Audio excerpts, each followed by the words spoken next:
Hola y bienvenidos a otra lección de matemáticas del curso de estadísticas. Mi nombre es Gianni Dagnino y hoy veremos la lección 3 sobre cómo mostrar datos en histogramas, de la parte de agrupación de datos, específicamente visualización de datos en histogramas. Bueno, el objetivo de este módulo cabe señalar que es recoger aspectos o conceptos de cursos pasados para reforzar y poder vislumbrar y entender, significar de mejor manera los actuales. El objetivo de la clase de hoy entonces es elaborar el gráfico más conveniente para representar los datos estadísticos. Bueno, recordar que la estadística se trata de responder preguntas estadísticas, preguntas que tienen variabilidad. Y una de las maneras en que respondemos preguntas estadísticas es mediante gráficos de datos.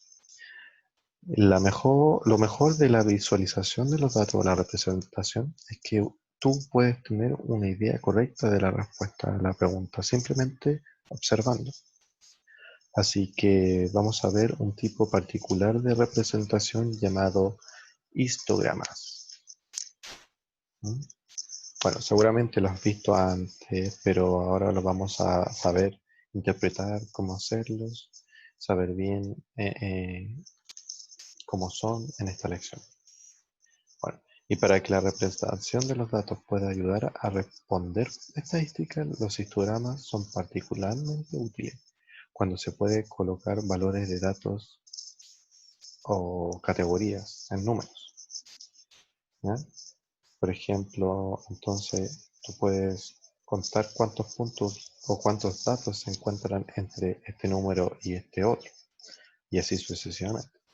Lo vamos a ver en el siguiente ejercicio, ¿ya? A continuación se muestra la cantidad de puntos que el equipo de baloncesto de octavo básico anotó en juegos de cierta temporada. 27, 49, 31, hasta llegar hasta el final, 45. ¿Ya? Bueno, en realidad algo clave en la estadística cuando se toma un conjunto de datos es cuántos datos tenemos.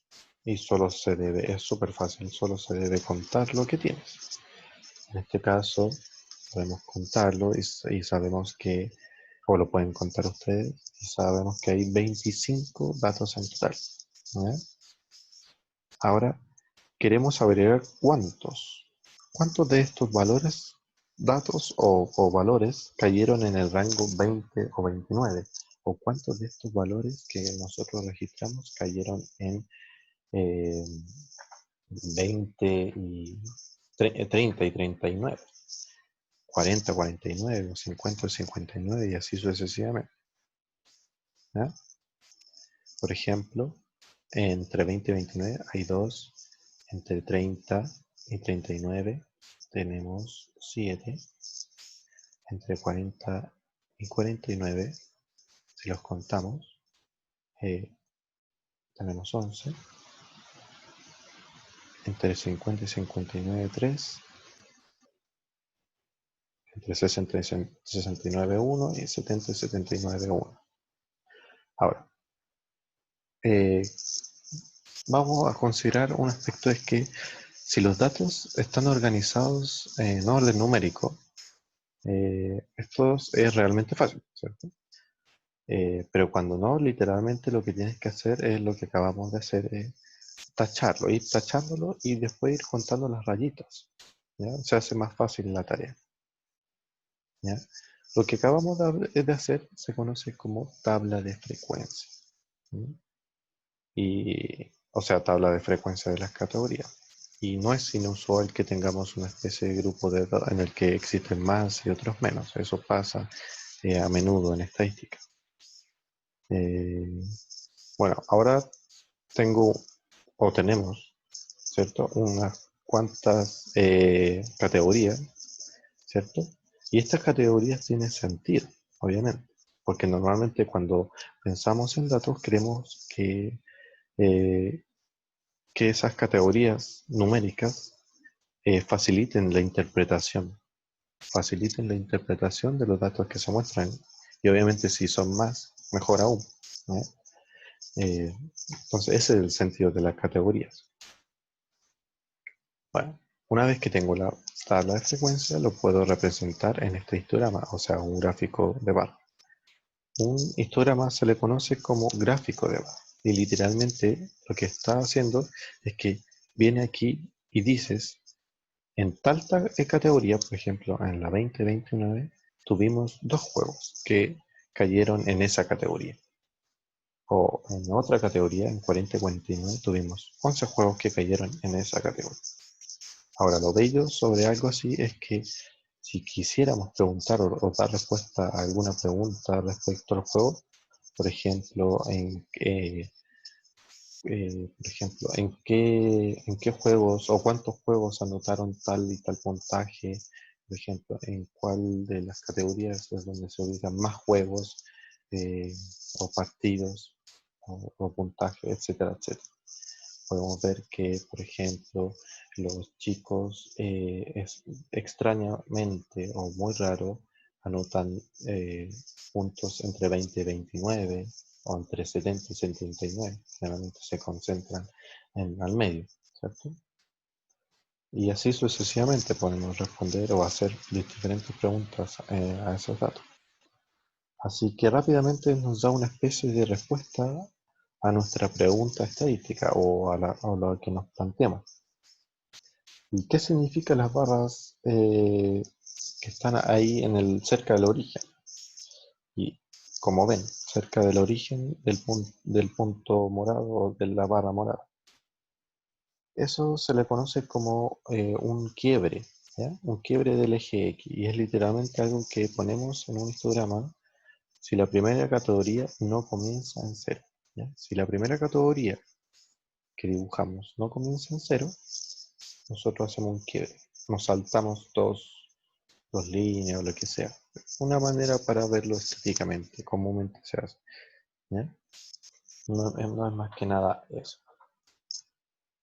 Ahora, el histograma es en realidad una mejor representación, ¿ya? Vamos a responder a la pregunta de por qué el histograma es una mejor opción para mostrar un conjunto de datos, por ejemplo, el anterior. Tenemos en esta parte dos tipos de gráficos, el de punto y el histograma, donde nos muestra la, la misma situación, ¿no? Y el histograma es en realidad una mejor representación, especialmente dada la idea que estamos tratando de responder a la pregunta estadística, que es, por ejemplo, en cuál fue la mayor cantidad de puntos o mayor partidos donde anotaron tal puntaje o cualquier cosa que se le ocurra.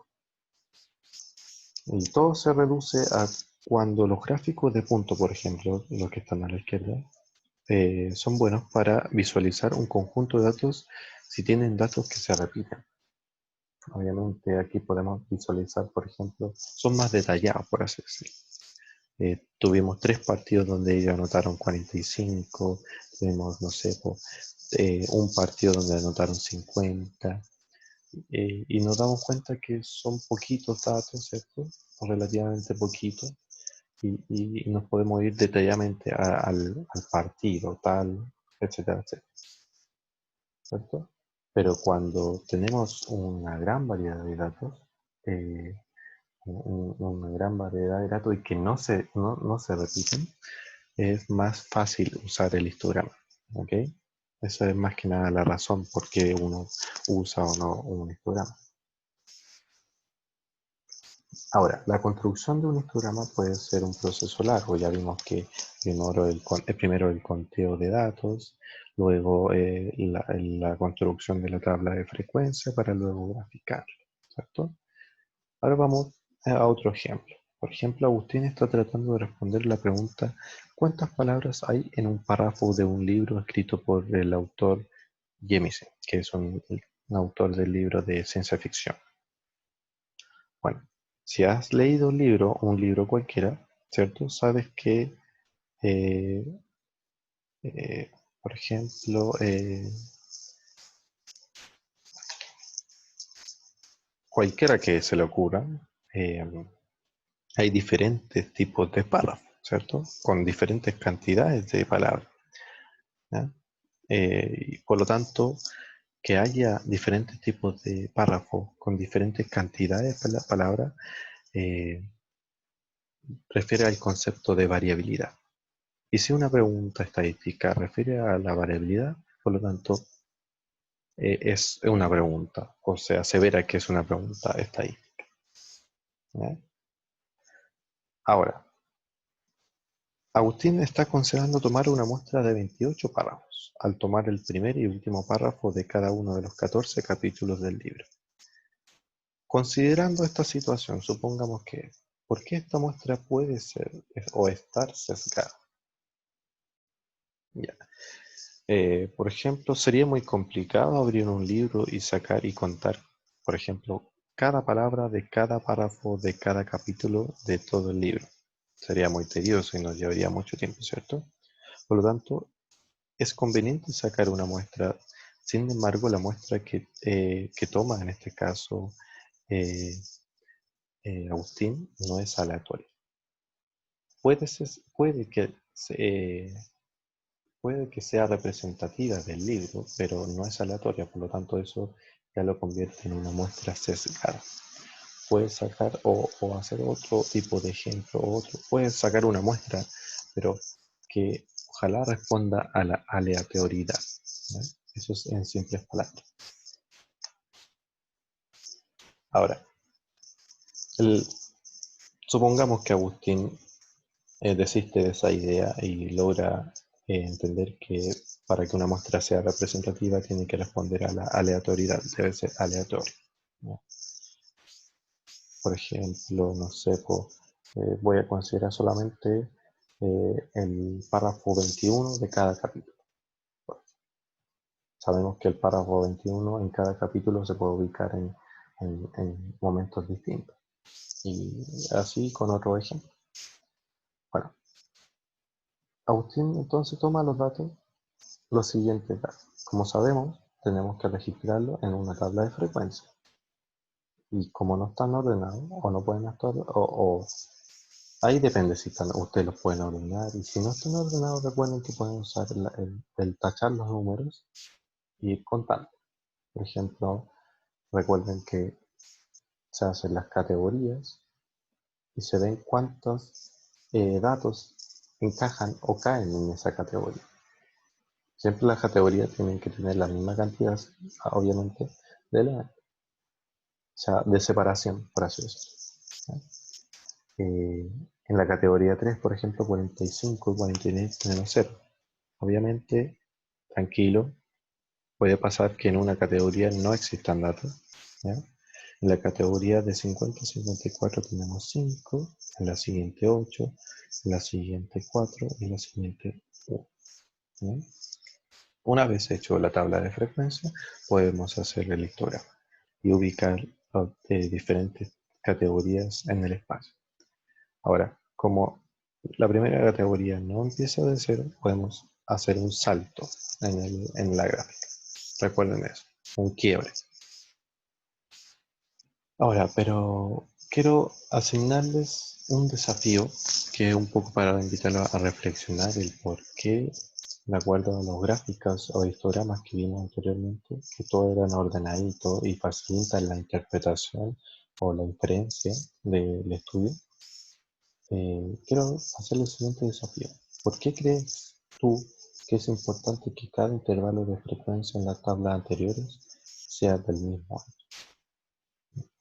Espero que lo reflexionen y lo vayan contestando. Cualquier duda que tengan, se a mí o a usted, el ayudante.